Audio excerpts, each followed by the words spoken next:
insanity and greatness are next door neighbors, and they borrow each other's sugar. Transformation of human consciousness through meditation is frustrated so long as we think of it in terms of something that I myself can bring about. Stick with it till you get through the uncomfortable times, until you go, you know what? I can spend time with myself. I could do this. I could do this forever. Well, then it's okay to go re-engage, but there's great value in not doing that until you go, I'm good with me and me for right now.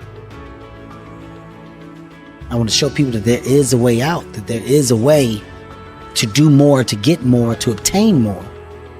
But I personally don't want to lose all that I've been able to get. So I need to make sure that I do everything to keep it. I do think that if you sit on the edge of your bed and things aren't going very well for you, and you ask what foolish thing you're doing to make it worse, that you'll get an answer right now. And it won't be the one you want, but it might be the one that if you listen to would set things straight. I mean, that's the bright side of tragedy. So when you come through it, you really will have an appreciation for the moments without tragedy. You don't really feel it unless unless life burns you. You don't really feel it. That's the thing. All I'm doing is sparking the awareness in others to go, why not? Why can't I create? Why can't I start? Why can't I be a business? Why can't I be a CEO?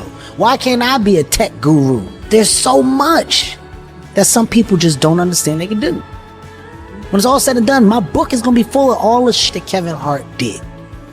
Because I never was content with doing just 1, 2, or 3. Why not? We get this strange feeling that we have never had, you see, in our lives, that we are no longer this poor little stranger and afraid in a world it never made.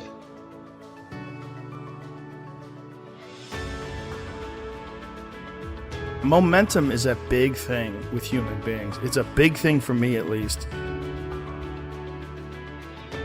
If I'm on a good momentum of healthy eating and exercise, I love it. I like waking up sore, pushing further. I like writing down my workouts, what I've done. And I like hitting that gym hard on a daily basis. And I build momentum. And I find that when I do that with writing, whether I do that with performing, whether I do that with anything, it just gets everything going. It just creates energy. Being lazy robs you of energy.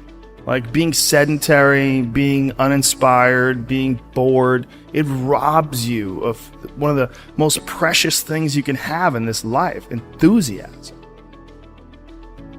One of the things that I tell people all the time, because a lot of people have a hard time defining themselves. They define themselves by failure because they failed. But I'm like, you're not your failures, you're you.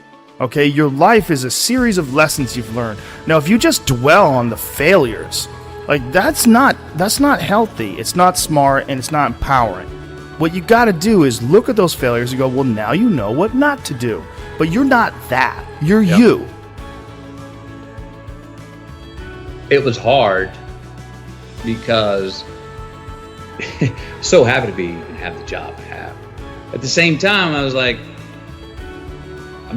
don't feel like I'm growing in my work. And my life at that time had become extremely vital, meaning I just had a newborn son with Camilla. Wow, the only thing I ever knew I wanted to be, and now I was. And here's this job that I had held most reverence for in my life, fatherhood, now I was. My emotions, the ceiling and the basement of my emotions, the range was so wide. I was laughing louder, crying harder, getting angrier, showing more joy, having more sadness, all across the board. All emotions were much more extreme than they were or could be in the work. I said, your life's more vital than your work, but can my work challenge the vitality I'm feeling in my life? So the work I wanted to do. There were certain scripts I wanted to do Dallas Buyers Club at that time, other scripts. Nobody's going to touch me with a 10-foot pole in those movies. All the dramatic roles I wanted, they're like, no, not in McConaughey, we won't finance it. Okay, so I can't do what I want to do, so I'm going to stop doing what I've been doing. So I stopped doing rom-coms. I said no, I stopped. Well, for the first 6 months of not doing rom-coms, I wasn't doing anything. Finally, nothing came in. And for 14 more months, nothing came in. I considered other careers. Didn't know if I'd ever work again. But after 20 months of being gone, unbranding as I now call it, being out of sight, not being in your theater or your living room in a rom-com, not seeing me shirtless on the beach, I became a new good idea. I don't know. I haven't seen him. Where has he been? I was kind of refound. So I had to do that for myself. I loved doing the rom-coms, but I was getting the scripts and I felt like I could do the same script tomorrow morning. And I was like, that's fine, but I want something that's going to make me sweat in my boots. I want some work that's going to challenge me and make me go, I'm scared of this role for all the right reasons. And I can't wait to go attack it and see how I come up the other side. Why seek the role that's hard? Because it costs me something. Because it costs. It's not really a risk unless you lose the fight. I feel more alive in them. I have an experience in the making of them. I'm nervous every day I come to work. I feel like when I nail a day and I knock it and I know I did, I feel like, yes. I have a measure at the end of the day of like, you set out to do something, you prepared for it, you had intention, and you did it.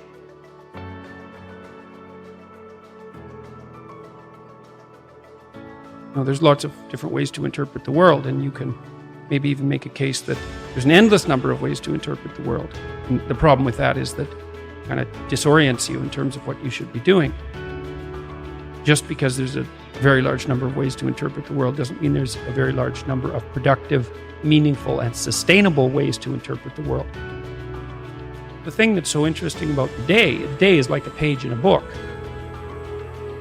I had one client who was spending about 45 minutes a night fighting with his young son about when to go to bed. And so, they weren't having a pleasant time of it because it was just a constant battle. And that's common. Like, it's very common for parents of young children to be locked in a battle that occurs day after day. Sometimes it's around eating, sometimes it's toilet training, sometimes it's general behavioral issues, sometimes it's bedtime. It's like, okay, 40 minutes a day. So that's 280 minutes a week. So that's, let's say, 5 hours. It's 20 hours a month. It's 240 hours in a year. That's 6 work weeks. That's a month and a half. You're spending a month and a half of work weeks doing nothing but fighting with your son. Don't fool yourself. Yeah. Anything that's every day is a significant percentage of your life. You're awake, let's say, 16 hours. 5 of those hours are basically maintenance. So you got about 11. And then 7 of those are work. So now you're down to 4. And so if you're spending 15 minutes a day doing something painful and stupid and you do it every day, it's like 10% of your productive life. Because people think backwards. They think, well, I have a vacation coming up and that's really important. It's like, no, it's not. You're only going to do it once. It's not that important. Yeah. How you treat each other at lunchtime, if you eat together every day, that's your life. Yeah. Fix that. Get it so that the food's good. Get it so that you're happy with the people that are sitting there. Fix that. It's like, poof, 10% of your life is fixed. The purpose is to align ourselves to really make a change. So you can either be the conversation about making change, or you can be a part of the action to do it. I want to be a part of the action. I don't want to be you or beat you. I want to take this energy and apply it to myself. That's the purpose of seeing.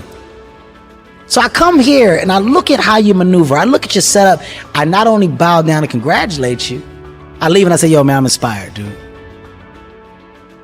Joe, I can't wait in 2 years. You're going to come and you're going to see my shit. And you remember I said I was inspired, but you're going to see what I let it grow into. That's the proper way to get encouraged and motivated.